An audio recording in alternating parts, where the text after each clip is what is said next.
Hello everyone. हम आपके लिए लाए हैं क्लास 10 सब्जेक्ट मैथ के एक्सरसाइज 1.1 के 3 से लेकर 7 तक के। आज इस वीडियो में ये पूरी भी प्रश्नावली कंप्लीट कर देंगे, इसीलिए अब ये वीडियो लॉन्ग हो सकती है, कृपया आप हमारे साथ बने रहें। ठीक है। अब मैंने पिछली वीडियो में जो कुछ बताया है उसे आप पहले आप नए जुड़े हैं तो पिछली वीडियो को देखकर ही ये क्लास लें, क्योंकि पिछली वीडियो में मैंने बहुत कुछ बताया है। ठीक है, चलो स्टार्ट करते हैं। अब देखो उन्होंने कहा है अभाज्य गुणनखंड विधि द्वारा निम्नलिखित पूर्णांक HCF और LCM ज्ञात कीजिए। और जितने पूर्णांक दिए इनके गुणनखंड विधि द्वारा क्या करने हैं, HCF और LCM। तो देखो दोनों हमें एक साथ करने हैं। किससे करने हैं? अभाज्य गुणनखंड विधि से, जो मैं पहले बता चुका हूँ। देखो हम इनके गुणनखंड करेंगे बस ओनली। मैं करता जा रहा हूँ वैसा कीजिए, और कोई दिक्कत है पिछली वीडियो नहीं देखी हो इसमें मैं सब चीज लेके चलूंगा। ठीक है।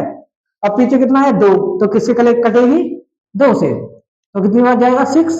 और जब पीछे 6 से जाएगा ना तो ये 2 से कट जाती है 3, और ये 3 से 1। ओके। अब अगले गुणनखंड करो। और किससे करने हैं 15 के। ये काटो, किससे कटेगी 3 या 5 से। पहले किससे काटोगे 3 से, तो कितनी बार जाएगा 5, और फिर 5 से काटोगे तो कितनी बार जाएगा 1 बार। ओके, साथ ही करते चलना। अब किसकी करनी है 21, इसका क्या करना है हमें गुणनखंड। तो किससे काटेंगे 3, कितनी बार 7, और फिर 7 से काटेंगे कितनी बार 1 बार। ओके। अब इन गुणनखंडों को एक साथ लिखना है हमको। कैसे लिखना है? एक साथ। 12 गुणनखंड क्या है 2 गुणा 2 गुणा 3। ओके। अब देखो 15 के कितने हैं, 15 गुणनखंड कितने हैं 3 गुणा 5। और देखो 21 के कितने हैं 3 गुणा 7। और इसके हमें HCF और LCM ज्ञात करने हैं। पहले HCF करते हैं। HCF का एक ही नियम होता है, अगर जितने का हम जिन पूर्णांकों का गुणनखंड निकालें उनके गुणनखंडों में जो कॉमन हो उसे लिख दो। क्या हो? कॉमन हो। तो देखो इधर 2, ऊपर देखो 2 है, नीचे 2 है नहीं है, इस ये तो 2 ही नहीं है, तो क्या दिक्कत है? अब 3 पे आ जाएंगे। 3 इसमें है, इसमें है, तो तीनों पे कर दीजिए गोला, और 3 को लिख दीजिए यहाँ। तो इन पूर्णांकों का क्या निकला है, यानी कि आपका HCF निकल गया है। अब हमें क्या निकालना है LCM। क्या निकालना है LCM। अगर LCM निकालेंगे तो इसके लिए अब जो HCF लिया है उसे तो लिख दीजिए, और जो गोला ना हुआ हो, मतलब गोला किया है तो वो तो लिख दीजिए, जो सुबह ये लिख दिया। अगर गोला ना हुआ हो उसे भी लिख दो, जैसे 2 2 2। देखो अब इसमें क्या है, हमने LCM निकालना है, तो हमें ये 3 3 जितने भी दिए हैं ये लिख लिए। और जो गोला ना हुए हो, मतलब क्या है गोला तुमने कर दिए, अब उनको छोड़ के शेष बचे हो उन्हें लिख दो। कैसे लिखोगे? जैसे कि 2 2 ये मैंने लिख दिए। अब कितना लिखना है 5। अब कितना लिखना है 7। अब इधर देखो, आप उधर से गुणा करोगे तो कठिन पड़ेगा, इसलिए इधर से करो। 7 पर 35, 35 दूनी 70, 70 दूनी 140, 140 दिया 140 का नहीं है तो 14 का पढ़ लो। 14 14 में 28 14 42, कितना हो जाएगा 420। तो एलसीएम कितना निकला है 420। ओके, ये आपका क्वेश्चन यही हो गया, और इसके आंसर आप लिखना चाहें तो नीचे लिख सकते हो। ओके, हमेशा अगर आप क्वेश्चनों को ऐसे लास्ट में आंसर लिखोगे तो ऐसा होता है एग्जामिनर को क्वेश्चन का आंसर ढूंढने में टाइम नहीं लगता, इसीलिए इसे हमेशा आंसर को कोष्टक में टैग करके रखो। ठीक है। अब नेक्स्ट अगला क्वेश्चन है, अब इसे करना है। देखो 17, अब 17 आपको पता हो, अब देखो आपने पिछली वीडियो देखी हो तो आपको पता चले कि 17 क्या है, एक अभाज्य संख्या। इससे क्या होगा, अभाज्य संख्या से ही कटेगी, किसी दूसरे से नहीं कटती है। तो इसलिए 17 किससे कटेगी, स्वयं से। तो कितनी 1 बार। ऐसे जाके क्या है 23, 23 भी एक अभाज्य संख्या है, तो ये भी 1 बार कटेगी। और 29 भी क्या है, अभाज्य संख्या है। तीनों अभाज्य संख्या है, दे दिए हैं। अब आप कहोगे अब इन्हें करो 17 17 ये बनेगा गुणनखंड, और 23 23, ओके, 19 29 29। आप ये कहोगे हम एलसीएम तो निकाल लेंगे, ये तो कहोगे आप हम एलसीएम तो निकाल लेंगे, पर एचसीएफ तो कैसे निकाले। अब प्रॉब्लम यही आती है, पर आपने एक रूल्स पढ़ा हो कि कोई भी संख्या, ऐसी कोई संख्या नहीं है जिसमें एक का गुणा नहीं हो रहा हो, क्योंकि एक जो है यानी आपका एक है जो सभी संख्याओं का क्या होता है, गुणनखंड। क्या होता है, गुणनखंड। इसलिए हम यहाँ क्या रख सकते हैं, एक, यहाँ भी रख सकते हैं एक, यहाँ भी एक। अब देखो अब तीनों में मिल रहा है, ये मिल रहा है, तो इसे रख दो। अब क्या है, इसमें बस ये अंतर है, इसीलिए क्वेश्चन दिया है उसने। अब तो हमें क्या निकालना है, एलसीएम। क्या दिया है, एलसीएम निकालना है। अब निकालो, कैसे निकालोगे, मैंने कहा एक को तो लिखो जो मतलब गोला हो, उसे तो एक बार लिख दो। चलो ठीक है, लिख दिया। अब शेष बचे उन सबको लिख दो, तो लिखो 17 इंटू 23 इंटू 29। अब देखो अब इनका क्या करना है, गुणा करना है, बस ओनली क्या करना है, गुणा। तो करो, तो देखो गुणा करो, इधर कर लो कोई दिक्कत नहीं। 17 23, देखो 7 या 21 बचे 2, 3 और 2 कितने हुए 5। इधर देखो 17 34, ओके। अब इसे ऐड करो, 9 391, 317 गुणा का है 391। अब इधर देखो अब गुणा किसका करना पड़ेगा हमें, 29 करो। 9 9 9 81, बचा 1, हो गए 8, 9 9 27 27 और 8 कितने हो जाते हैं, 35। क्रॉस 2 1 2, 9 18, बचे कितने 1, 6 1 7।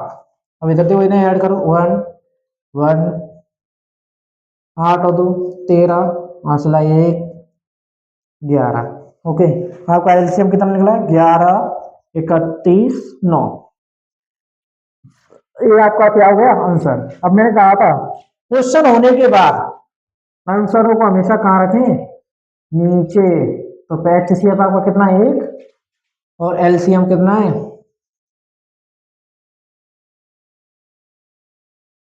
ओके। अब इसे मिटा दो, ये रफ कर देता आपको।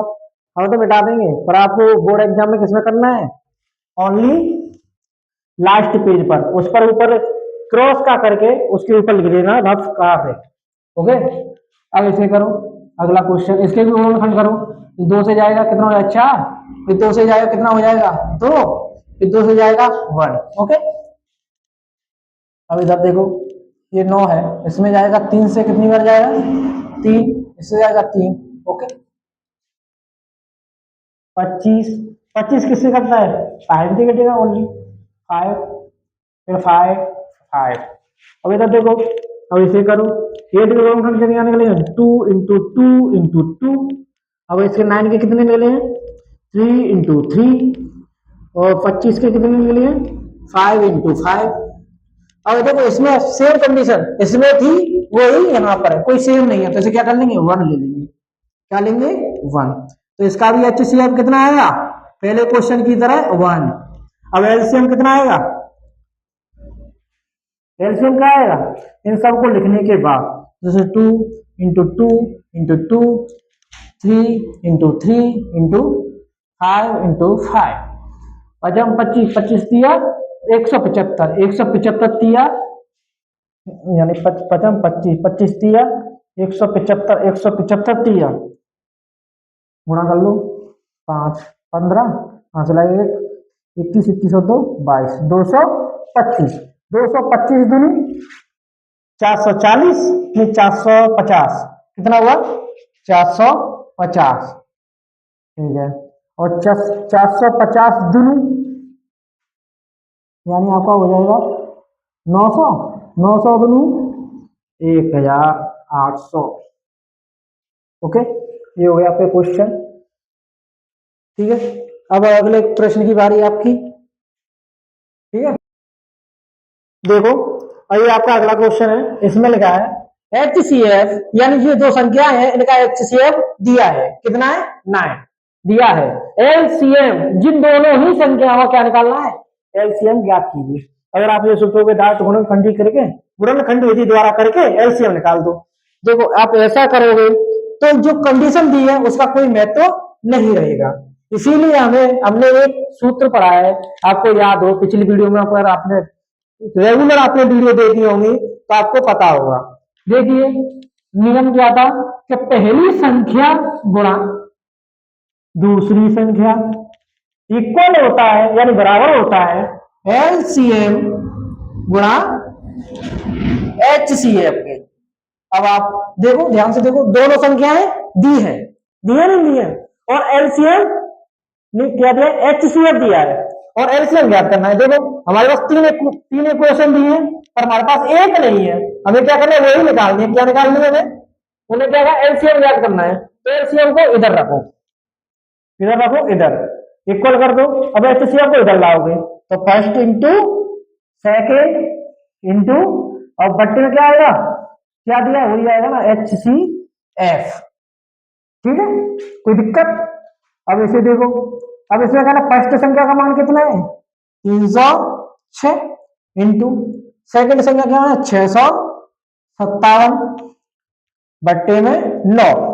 अब इधर देखो, अब पहले अगर 9 का पूरा पूरा भाग चला जाए तो हमें मल्टीप्लाई करके भाग देने की क्या जरूरत है, इसीलिए हम यहीं से काटेंगे।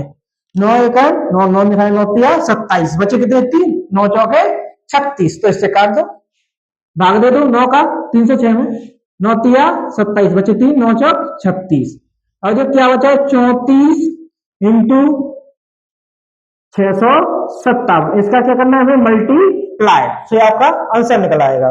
निकालो, देखो 657 गुणा 34, देखो 4 4 चौके 4 सत्ते 28 बचे 8, हो गए 2, 4 पन्ना 20 और 20 और 2 22, हो गए 2, 6 चौ 24 24 और 2 26। अब इधर देखो 7 21 बचे कितना, आंसर 2, एक यहाँ पे आ गया, 5 15 15 2 17, आंसर 1, 18 18 19, 8 3 ये 6 और ये कितना होगा 13, 13 की 3, आंसर 1, तो 12 और 1 2, ये आपका क्या गया आंसर 2 2 3 3 8। अब इस आंसर को आप देखो, क्वेश्चन किया वो अलग बात है, क्वेश्चन में अगर आप चाहे तो ठीक क्वेश्चन के ठीक लास्ट में एक डिब्बा सा बनाकर उसमें हमेशा अपना आंसर लिखें। LCM कितना होगा, इसे हमेशा का ध्यान रखना। अब ऐसा होता है तो एग्जामिनर चेक कर रहा है तो आपकी कॉपी को देखने की उसे जरूरत नहीं है, डायरेक्ट आंसर देखेगा। आंसर राइट है तो कॉपी को क्यों देखेगा, वो तब देखेगा जब आंसर नहीं हो, एक आध नंबर देना हो तब।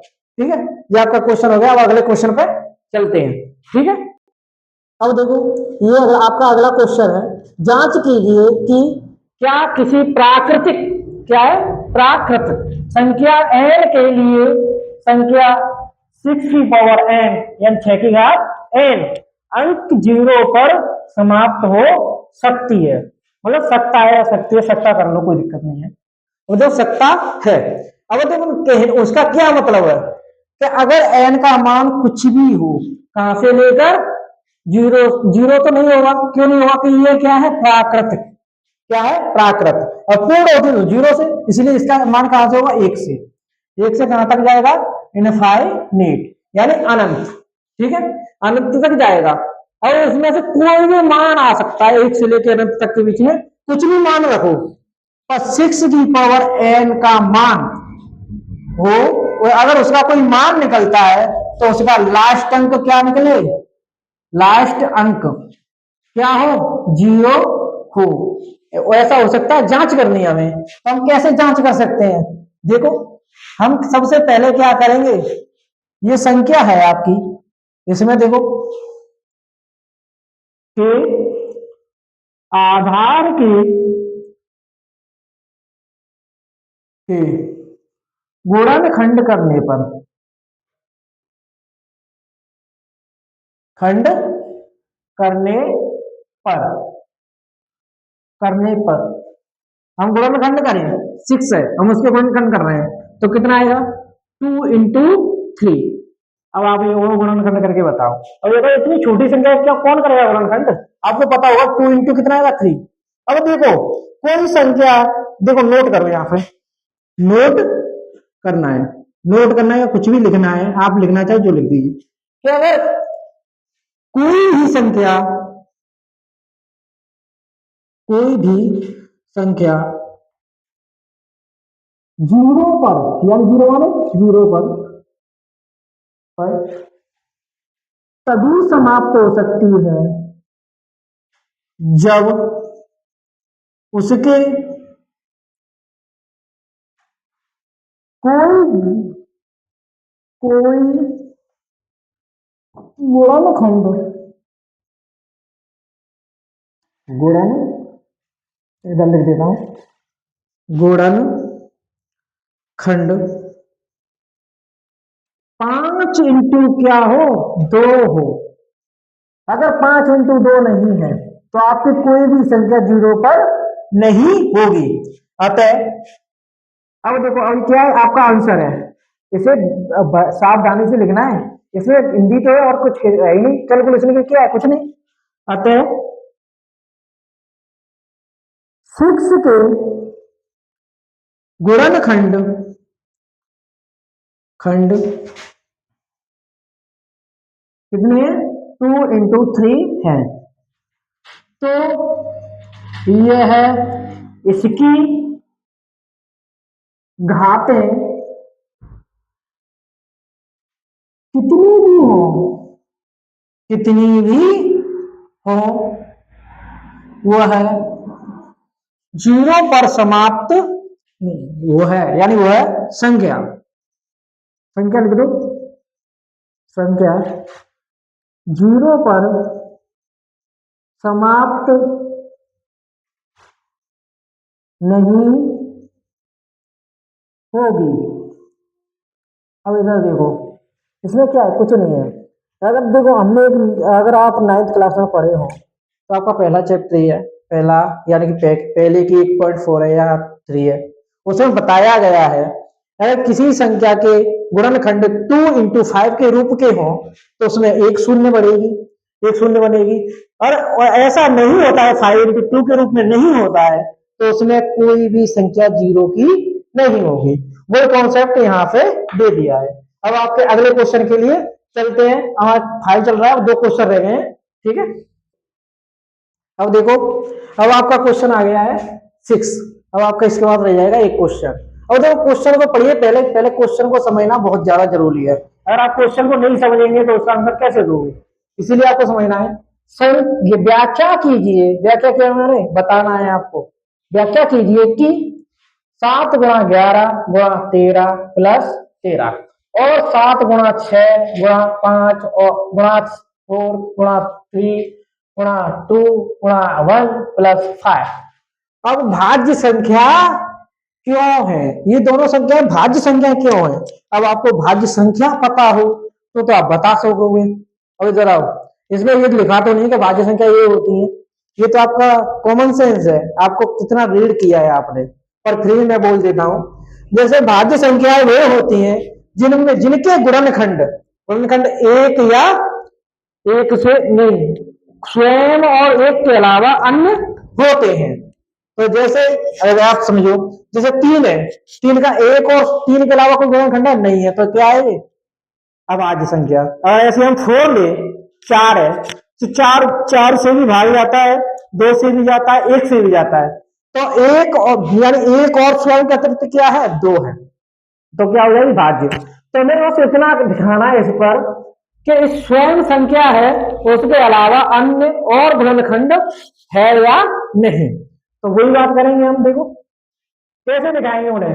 पहली संख्या यानी फर्स्ट संख्या को लिखोगे, ऐसे लिखोगे पहली संख्या, लिख दी। पहली संख्या क्या है 11 × 13 प्लस, ओके इतना ही तो है। अब इधर देखो, इसे करो, कैसे करोगे, आप देखो गुणा करो फिर 13 जोड़ो, नहीं आप ऐसा मत करो। आपको कॉमन दिख रहा है उसे ले लो पहले, इस ये लॉन्ग है, लॉन्ग क्यों दिया है, कॉमन लेने के लिए, तो कॉमन लो। 7 × 11 प्लस, अब 13 चला जाएगा तो कितना बचेगा 1, कोई दिक्कत, 13 है। अब इनका मल्टीप्लाई कर लो, 7 का 11 से करेंगे कितना हो जाएगा 77, यानी 77 हो जाए, 77 और 1 78। अब आप देखोगे ये संख्या 13 से गुणा करने के बाद हमें प्राप्त होगी ना, तो इसके देखो गुणनखंड में कितने मिल रहे हैं 2। हम क्या कहेंगे इस संख्या में, क्या कहेंगे इस संख्या में स्वयं, यानी कि वह खुद संख्या, और एक के अलावा दो और गुणनखंड है, दो और गुणनखंड है, खंड है, अतः यह भाज्य संख्या है। क्या है, भाज्य संख्या है। अब उसने कारण पूछा था हमें कि वो यह भाज्य संख्या क्यों है, ये है भाज्य संख्या तो है पर क्यों है, हमने बता दिया स्वयं और एक के अलावा दो और गुणनखंड हैं। अब दो बहुत सारे गुणनखंड है, इसके 78 गुणनखंड करोगे तो बहुत सारे निकल आएंगे, तो हमें दो दो बता दिए वही बहुत है। और नेक्स्ट करो अगला, दूसरी संख्या यानी द्वितीय संख्या, दूसरी संख्या में क्या है, अब इधर देखो 7 × 6 × 5 × 4 × 3 × 2 × 1 और प्लस में क्या है 5। अगर आप इसमें भी ध्यान से देखोगे तो ये मल्टीप्लाई है, तो ये तो पूरी एक संख्या हो गई और ये एक संख्या है। तो अब देखो प्लस है, प्लस अलग होता है, तो जो 5 इसमें भी 5 इसमें भी है, तो कॉमन ले लो, ले लिया, तो 7 6 × 4 × 3 × 2 × 1 और इधर क्या बचेगा 1, कोई दिक्कत। अब इसे सॉल्व करो, देखो गुणा करो, 7 6 42 मल्टीप्लाई करना पड़ेगा इसमें, तो 2 1 2 4 2 3 6, 6 1 6 6 2 12 6 3 18, 18 24 28 36 28 18 का 18 28 24 28 36 28 54 65 65 66 ये तो गलत हो गया, देखो मल्टीप्लाई कर लो, देखो 2 1 2 2 2 4 2 3 6 6 जो 6 4 6 24 6 चौक 24 24 मल्टीप्लाई करो, क्या करो 24 मल्टीप्लाई कितना करोगे 6, तो 6 चौक 24 4 नसलाई 2 6 1 6 6 3 12 2 14, तो कितने हो गए 144। अब फिर मल्टीप्लाई किसका करना है 7 का, 7 का करो, संजो 28 बचे कितने 2, संजो 28 28 और 2 30 बचे कितने 3 7 और 2 3 10, तो क्या आएगा 1008 प्लस में कितना है 1। अभी तो 5 × अब इसके गुणनखंड बनेंगे 109। अब इसमें भी देखो संख्या स्वयं वो एक के अलावा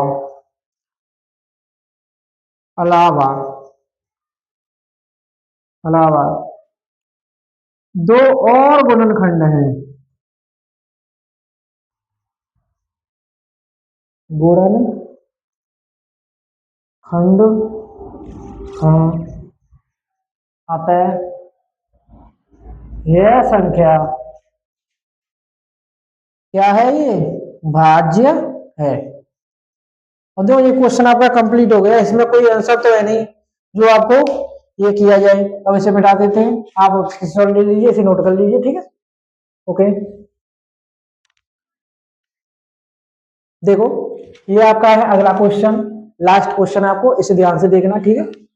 किसी खेल के मैदान के चारों ओर एक वृत्ताकार पथ है, जैसे कोई खेल है उसके तरफ चारों तरफ कैसा है, एक वृत्ताकार पथ है।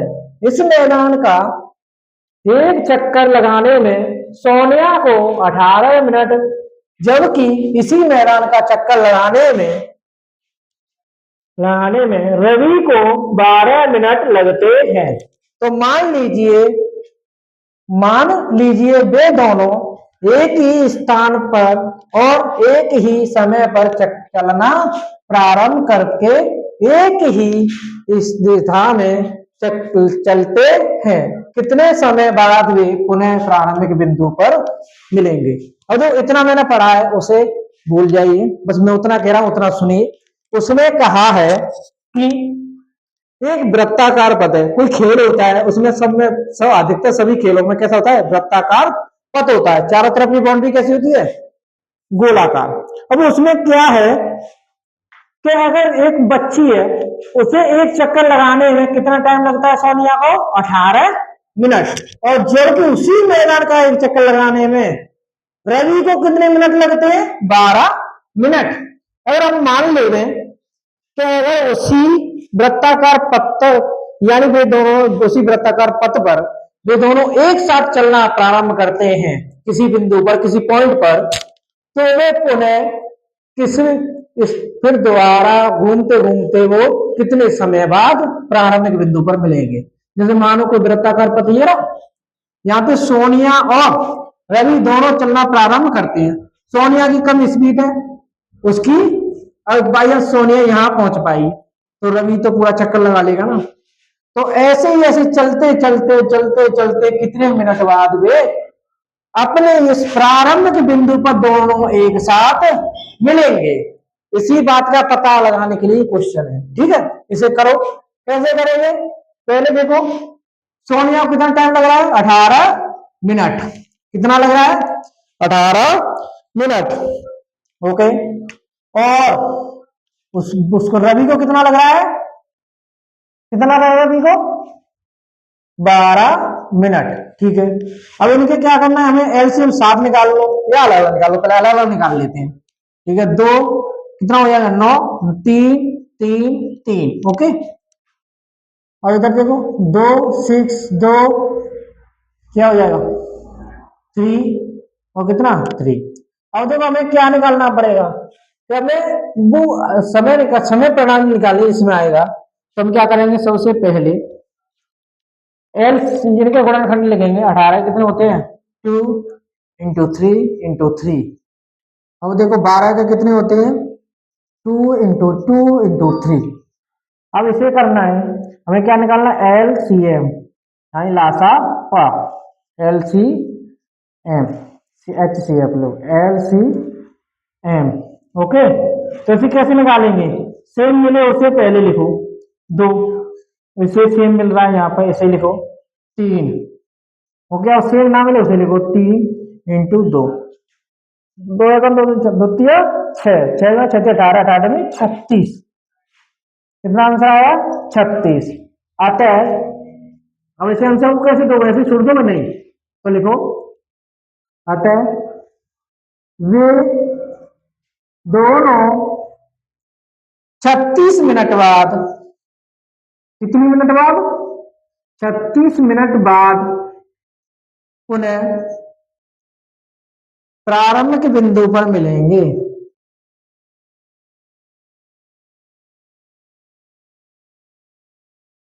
बिंदु पर मिलेंगे,